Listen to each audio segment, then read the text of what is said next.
Inaasikaso na po ng gobyerno ang pag-uuwi sa Pilipinas ng mga labi ng 2 Pilipinong nasawi sa missile attack ng rebeldeng Houthi.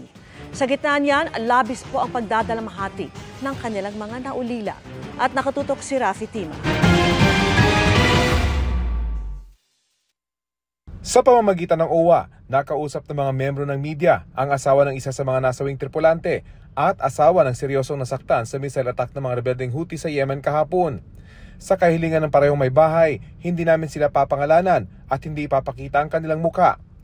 Ayon sa may bahay ng isa sa mga nasawi, naikwentro ng kanyang asawa na dadaan sila sa isang delikadong lugar sa Yemen. Nung mga nakaraan pa, Ano pong kwento niya? nagsasabi mo siya na dadaan sila sa war zone, high-risk area nga daw po.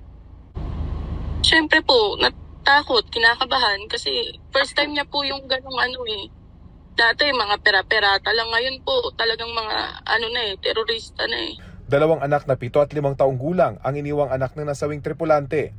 Sa kanyang pakikipag-usap kay OWA Administrator Arnel Ignacio, tila umaasa pa siyang sana nagkamali sa pag-identify ang mga otoridad at injured lang ang kanyang asawa.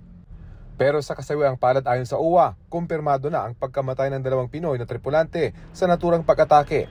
Inaasikaso na raw nila na agad maiuwi ang mga biktima, katuwang ang DMW at DFA.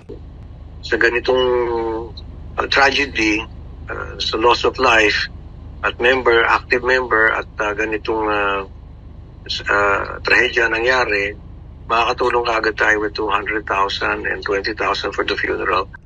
Ang may bahay ng isa sa mga sugatan sa social media at sa manning agency lang daw nakikibalita. Kaya naman tila napanatag ang kanyang loob nang malaman mismo sa OWA ang kalagayan ng kanyang asawa. Hindi siya kasali doon. Ay, thank you, Lord. Oo naman, nadala as I've said, dinala sa ospital yung asawa mo and ginagawa siya. Nangako naman ng OWA na bibigyan ng regular na update ang pamilya ng mga apektadong Pilipino sa ginawang pag-atake ng mga rebelde sa karagatan ng Yemen. Ang 10 iba pang Pilipinong tripulante na hindi nasaktan sa insidente, namimili na raw ng gamit at anumang araw, makababalik na sa bansa. Para sa GMA Integrated News, Rafi Tima, nakatutok, 24 oras.